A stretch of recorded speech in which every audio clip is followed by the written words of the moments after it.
कि अरे स्टॉक तो भाग गया, मैं पीछे रह गया, इस फोमो में आप लोग खरीदेंगे, trust me you will make losses. So ये कहना कि आपको ये लग रहा है, किस बेसिस पे लग रहा है? Trading is all about your psychology, how strong you are. ये तीन चीजें जिस दिन आपकी पक्की हो जाएंगी, आपको कोई स्टॉक मार्केट में हरा नहीं सकता। Hi investors and traders, welcome back to the channel. I hope you have watched the two ultimate technical analysis video. मैं ये सोचती हूँ कि आप लोगों ने दो वीडियोस अल्टीमेट टेक्निकल एनालिसिस पे देख लिए होंगे और आप लोगों को काफी कुछ चीजें क्लियर हो गई होंगी। बट मैंने पहला जब वीडियो बनाया था अपना अल्टीमेट टेक्निकल एनालिसिस के ऊपर, मैंने आपको बोला था कि technical analysis plays only 10% role. What plays the highest role is your trading psychology. तो आज हम बात करेंगे ट्रेडिंग साइकोलॉजी के ऊपर और क्या ट्रेडिंग साइकोलॉजी होनी चाहिए हमारी, और बात करेंगे जब आप एक्चुअली ट्रेड के अंदर बैठे हो। आप नोटिस करेंगे बहुत सारे लोग बोलते हैं कि पेपर ट्रेड करो। पेपर ट्रेड में आपकी कोई साइकोलॉजी इन्वॉल्व नहीं होती है। मेरे हिसाब से पेपर ट्रेडिंग इज यूजलेस, क्योंकि उसमें आपको कोई फर्क नहीं पड़ता स्टॉक अगर नीचे चला जाता है ऊपर चला जाता है। तो मेरे हिसाब से जो बेस्ट तरीका होता है स्टॉक मार्केट में एक्सपेरिमेंट करने का कि आप एक स्टॉक को बाय करो, दो स्टॉक को बाय करो, put your money in the stock market. When you put the money in the stock market, you will actually go through the emotions. I'm telling you, I trade with big quantity, big capital, but for a period of time I had no money. मैं 2009 से 2009 से 2015-16 तक की बात कर रही हूँ। मेरे पास एक भी पैसा नहीं था, तो मैं केवल कुछ 2-3 हजार रुपए अपने अकाउंट में रखती थी और एक सिंगल शेयर से ट्रेड करती थी। तो मेरे लिए वो इम्पोर्टेंट होता था कि क्या मेरी परसेंटेज आ रही है, because to validate myself, to understand emotions of the stock market, I had to deploy the money. बिना पैसा लगाए आप साइकोलॉजी को नहीं, अपने आप को साइकोलॉजिकली ट्रेन नहीं कर सकते। तो स्टॉक मार्केट के ऐसे कौन से इमोशंस होते हैं जो कि बहुत इम्पोर्टेंट होते हैं हम लोगों को ऑब्जर्व करने के लिए? पहला होता है फियर, दूसरा होता है ग्रीड। ऐसे पहला होता है ग्रीड, दूसरा होता है फियर, तीसरा होता है होप, राइट? और ये तीनों होपलेस इमोशंस है, राइट? अगर आपको ट्रेड में कभी एंट्री लेनी है और अगर आप ग्रीड के ऊपर बेस लेते हैं तो 100% आपका लॉस होगा ही होगा। इसी तरह अगर आप फियर में बैठे हुए हैं और एंट्री ही नहीं ले रहे हैं जानते हुए कि ब्रेकआउट आ रहा है, तो भी आपका लॉस होगा। और अगर आप होप लगा के बैठे हुए हैं कि स्टॉक चलेगा, या मैंने इसके फंडामेंटल्स देखे हैं बहुत अच्छे हैं, कई बार बहुत अच्छे फंडामेंटल्स होने के बाद भी स्टॉक आपको एक मूवमेंट नहीं देता है।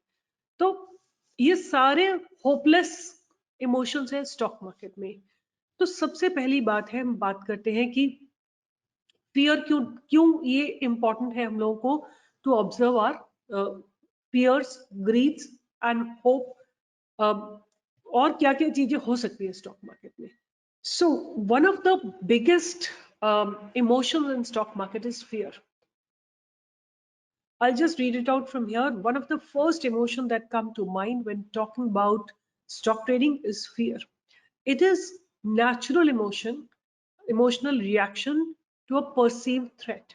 When you place a trade, you expect the market to move in the anticipated direction. Fear starts creeping in when the movement is in the opposite direction.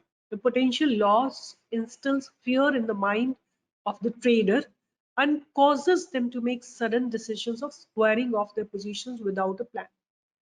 Since human beings are designed to combat fear, is fight or flight, like either you face it or you go away. Most traders opt for flight, which is to go away from they quickly exit their trade, since they cannot find in the direction if the direction of the market changes. तो fear एक ऐसा emotion होता है जो आपको तब आपके अंदर लागू होता है जब आपको किसी चीज से लग रहा हो कि इस चीज से मुझे नुकसान हो सकता है। तो ट्रेडिंग में अगर आपने कोई ट्रेड लिया है और आपने सपोज बाय का ट्रेड लिया और सडनली द प्राइस नीचे जाने लगता है, आपने पूरी एनालिसिस की है, उसके बावजूद ऐसा हो जाता है, तो आप क्या करोगे? एकदम से एग्जिट करोगे। बट मैं आपको एक चीज बताना चाहती हूँ कि stock market is the most deceptive place. सबसे ज्यादा धोखेबाजी इस स्टॉक मार्केट में होती है। आपको you have to read between the lines. आपको प्राइस को इस तरह से पढ़ना है कि आप में जो उसमें जो छुपा हुआ धोखा है वो आपको साफ दिखाई देना चाहिए। मैं आपको एक सिंपल सा एग्जांपल देती हूँ। आज था हीरो मोटो कॉप। हीरो मोटो कॉप का आज ट्रेड था ये, और आई विल शो यू कि किस तरह से आप इसकी फर्स्ट कैंडल को देखिए। तो एक कैंडल बनी थी ओपन, ये कैंडल बनी थी। अगर मैं इसका फ्यूचर लगाती हूँ तो आपको ज्यादा बेटर देखने को मिलेगा। ये रेड कैंडल बनी थी, राइट? ये रेड कैंडल बनी थी, और इस रेड कैंडल के बाद प्राइस ने ये किस लिए बनी थी? क्योंकि किसी को बड़ी पोजीशन क्रिएट करनी थी हीरो मोटो कॉप ने। तो अगर सेलर नहीं होंगे तो बायर कहां से खरीदेंगे कुछ? तो पहले सेल करके सबको सेलिंग मोड में लाया गया है आज के दिन।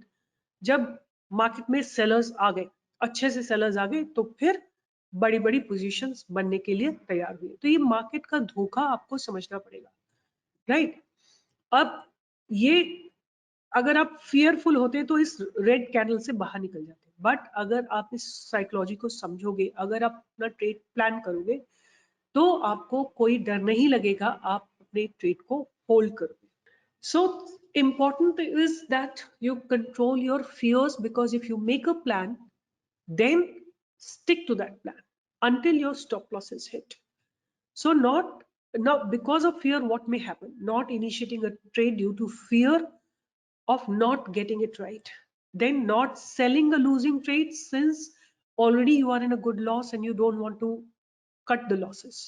You sit with the hope that it may bounce back, or selling too soon due to fear of losing profit. So कई बार ऐसा होता है कि दो बड़ी चीजें होती है कि आप एक लूजिंग ट्रेड्स को लेके बैठे रहते हो, या एक अच्छे ट्रेड को आप एग्जिट कर देते हो।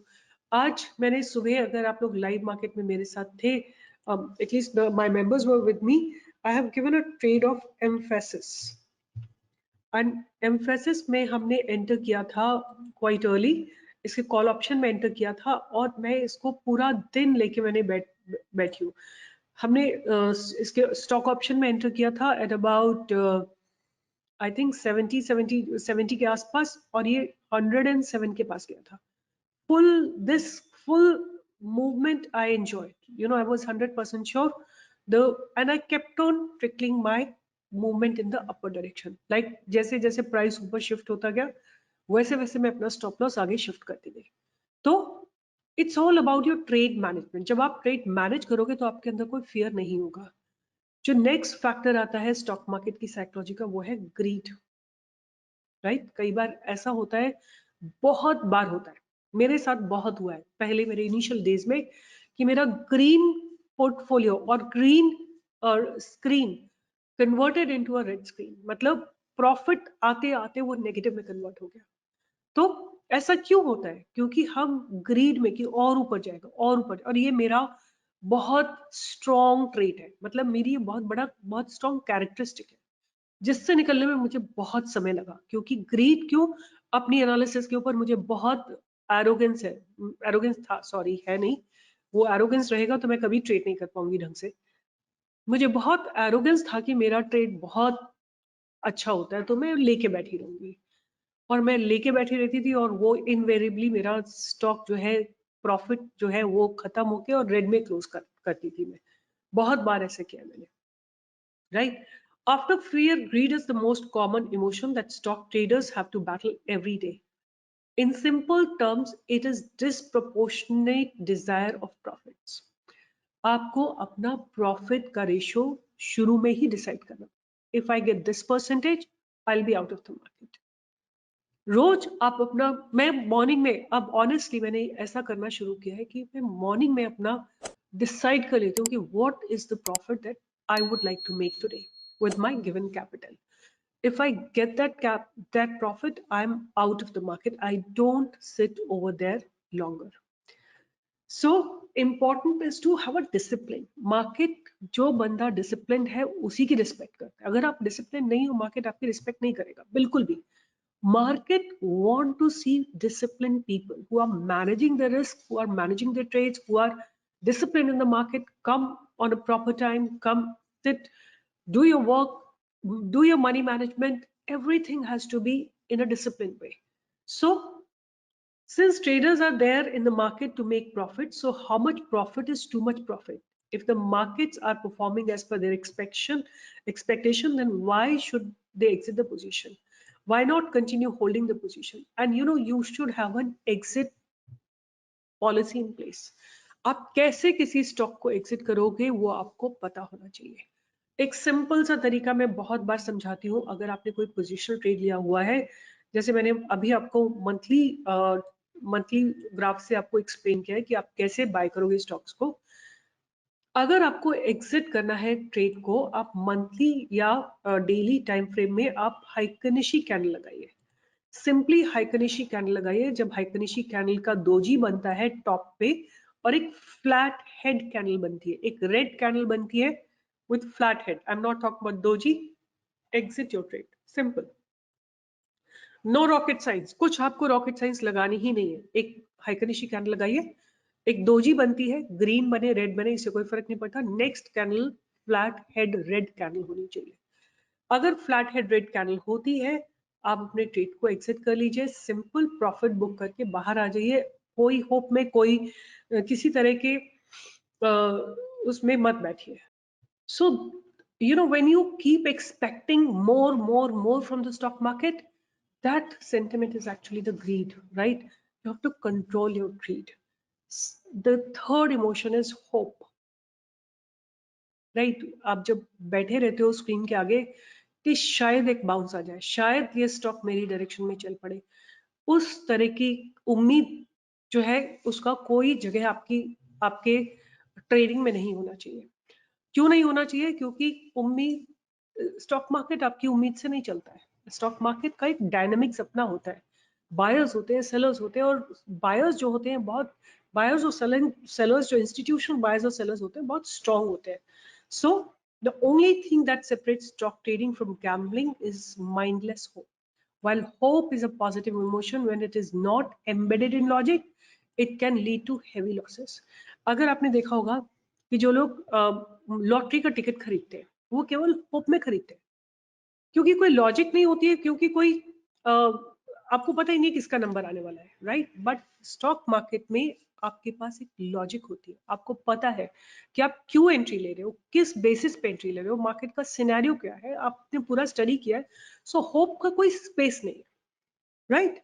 Now the next emotion that we all have is regret, right? कई बार, कितनी बार होता है कि आपने खरीदा स्टॉक 100 रुपए पे, स्टॉक गया है 105 पे, आपको लगा 5% प्रॉफिट आ रहा है, आपने एग्जिट कर लिया और स्टॉक 120 पे चला गया, तो आपको रिग्रेट होता है, राइट? बट कोई जरूरत नहीं है, 0% need of this regret. Why? As long as you make profit, it's fine. जब तक आप प्रॉफिट बना रहे हो आपको कोई टेंशन लेने की जरूरत नहीं। छोटा प्रॉफिट ठीक है, अगर माना कि हम फियर में हम जल्दी निकल गए तो कोई इशू नहीं, बट अगर आप, उसके लिए कोई रिग्रेट नहीं है। फिर कल एनालिसिस करेंगे, फिर बेटर ट्रेड करेंगे, फिर अच्छा सा ट्रेड निकालेंगे, that is fine. And FOMO, right? ये जो फियर ऑफ मिसिंग आउट है, ये एक बहुत बड़ा नेगेटिव फैक्टर है। इसका रीजन मैं आपको एक्सप्लेन करती हूँ कि कितने सारे लोग हैं ऐसे आप में से जो एक बड़ी ग्रीन कैंडल देख के मार्केट में उतरते हैं, राइट? और आप सरप्राइज रह जाओगे, उस बड़ी ग्रीन के कैंडल के बाद सीधा एक नेगेटिव कैंडल ही बनती है। बहुत बार आप देखोगे इसी तरह का होता है।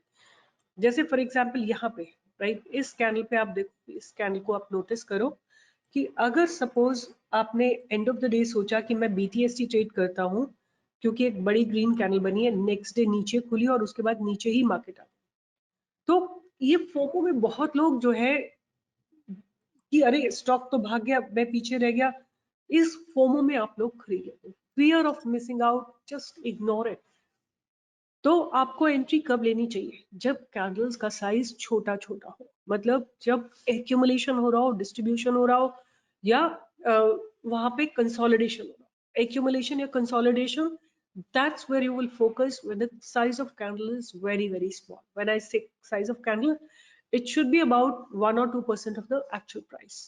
So फोमो में डोंट, जैसे यहाँ पे देखिए एक बहुत बड़ी कैंडल बनी है, ये ग्रीन कैंडल आपको जो दिख रही है एक बहुत बड़ी कैंडल है, और उसके बाद 3 दिन नीचे आया मार्केट। सो फोमो में अगर आप खरीदेंगे, आप हमेशा, trust me, you will make losses. और एनीवे उसको मैं एक और मेरा ट्रेडिंग साइकोलॉजी का फैक्ट है, आप लोग पता नहीं इस बारे में बात मानेंगे कि नहीं मानेंगे, कि जब ले पीपल, मतलब जिनको कोई स्टॉक मार्केट का आइडिया नहीं है, वो स्टॉक्स की बात करने लगे, तो आप समझ लो कि मार्केट का पीक आ गया है। मुझे याद है कि मेरी ग्रैंड मदर मुझसे एक दिन पूछ रही थी कि आप मार्च में पूछ रही थी कि do you trade in bitcoin, and I told her कि बिटकॉइन आपको कैसे पता, आप कैसे जानते हो बिटकॉइन? तो शी सेड नहीं, मैंने बहुत लोगों को सुना है वो लोग ट्रेड करते हैं। तो मुझे लग गया था तभी पता कि अब बिटकॉइन का जो है अच्छा खासा फॉल आने वाला है, because a lot of people will enter into it, because there is a there is a you know every person knows about it. And be very aware when people talk about the same stock. If you meet people and they talk about the same stock, just be aware, you don't need to enter.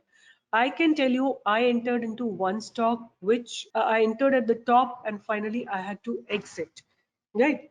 For example, I think Neela Infra, it was Neela Infrastructure. And when I entered into it, I entered somewhere, this is a daily chart, I entered somewhere here, right? 8.2, 8.3. Uske baad, this kept on going down, down, down till 6.2. And because I had a huge quantity, the losses were huge. Although there is only 2 points drop, but if you look into it, it's almost like 25% drop. So I lost good amount of money, but this was a FOMO trade. This big candle formed and I thought the breakout has come. Actually, it was on my radar at this point only. But sometime when the emotions are so strong, like you don't even think about it, that you are a psychologist, you are a analyst, and you know exact price of entry is 6.35, you're entering at 8.35 believing that the stock will go up. So I lost in this particular stock quite massively. So this is an example of FOMO, right? So how do you curb emotion-driven trading decision? The question comes, how do you curb emotion-driven trading decisions? So trading is all about backing your instincts. However, you must try to ensure that your instincts are rooted in facts and analysis. आप ये नहीं बोल सकते कि मुझे लग रहा है ये कि ये स्टॉक ऊपर जाएगा। सो ये कहना कि आपको ये लग रहा है, किस बेसिस पे लग रहा है? Is there a fundamental reason, is there a technical reason, और is there a like you have seen the volumes? क्या रीजन है? I mean just by saying आपने 10 लोगों को सुना है, उसके ऊपर ये बोलना कि मुझे लग रहा है is not a correct idea. So trading is about backing your instincts. However, you must try to ensure that your instincts are rooted in facts and analysis. It is a thin line. Maintain a journal and identify trades where you allowed emotions to rule your decisions. Try to spot patterns and think about your frame of mind while placing such trades. It all will help you curb such decision in the future. So I would say, simply put, you should have a systematic way of trading or investing. Systematic means you should have a system. जैसे मैंने आपको एक system दिया है in the ultimate technical analysis कि you put the monthly chart. अब आपके पास suppose एक capital है, कुछ 5 लाख की capital है, आप 10 स्टॉक सेलेक्ट कर लीजिए और 50-50 हजार हर एक स्टॉक में लगा दीजिए. आपने एक बेस, एक सिस्टम बनाया कि मंथली ब्रेकआउट होगा तो मैं इसमें इन्वेस्ट करूंगा, आरएसआई सपोर्ट ले रहा है तो मैं इन्वेस्ट करूंगा. अब आपने 10 स्टॉक्स में लगा दिया तो ऐसा तो होगा नहीं कि 10 में स्टॉप लॉस हिट हो जाएगा. लेट्स से 2 में स्टॉप लॉस आपका 20% का हिट हो गया और बाकी 8 में आपको 20% प्रॉफिट मिल गया. You will be in a profit, you will be in a good profit, right? आपको लाइक 20-20 करके एक स्टॉक्स में प्रॉफिट मिल गया और 20-20 करके 2 स्टॉक्स में आपका स्टॉप लॉस हिट हो गया. Because you have a system, you will always win, right? And exit आप अगेन मंथली टाइम फ्रेम से कर सकते हो. तो trading psychology is all about your trade management, risk management, money management. ये 3 चीजें जब आपकी एक जगह होंगी, एक सिंक में होंगी। Trade management, money management, risk management. Risk आपको हर हालत मैनेज करना ही करना है। अपना रिस्क डिफाइन करिए। डू नॉट, आपने एक एंट्री का अपना अगर क्राइटेरिया डिफाइन किया है तो आप अपना रिस्क डिफाइन करिए और अपनी पोजीशन को होल्ड करिए for a good amount, 1:2 risk reward ratio. So trading is all about your psychology, how strong you are, how strong you are with your trading, psychology, मतलब आप कितने mentally strong हो, उसके ऊपर डिपेंड करता है। तो आज की वीडियो में मैं आप लोगों के साथ यही शेयर करना चाहती हूँ कि अगर आप मेरे पीछे दो वाले वीडियो अगर आपने देखे, ultimate technical analysis part 1 and part 2, they will be useless अगर आपने इस वीडियो को अप्लाई नहीं किया अपनी लाइफ में। तो ट्रेड मैनेज करो, मनी मैनेज करो, रिस्क मैनेज करो। ये तीन चीजें जिस दिन आपकी पक्की हो जाएंगी, आपको कोई स्टॉक मार्केट में हरा नहीं सकता है। और request you people to join me from 10 to 11 for live trading. And a very interesting question somebody asked today, why do you people, I mean, what motivates you to do live trading every day, give good trades every day? So I said the only one thing that motivates me is that when people go back home, they should have some money in their pocket. And that gives me a very strong feeling to making India financially independent. That's the only kick we have. That's the only thing that keeps us going, and will continue working for you people, giving you best trades. And with this, I'll be signing off. If you like my work, give a thumbs up and share my video with others. All the best. Take care and see you in the next video tomorrow, and see you in the live trading. Bye bye.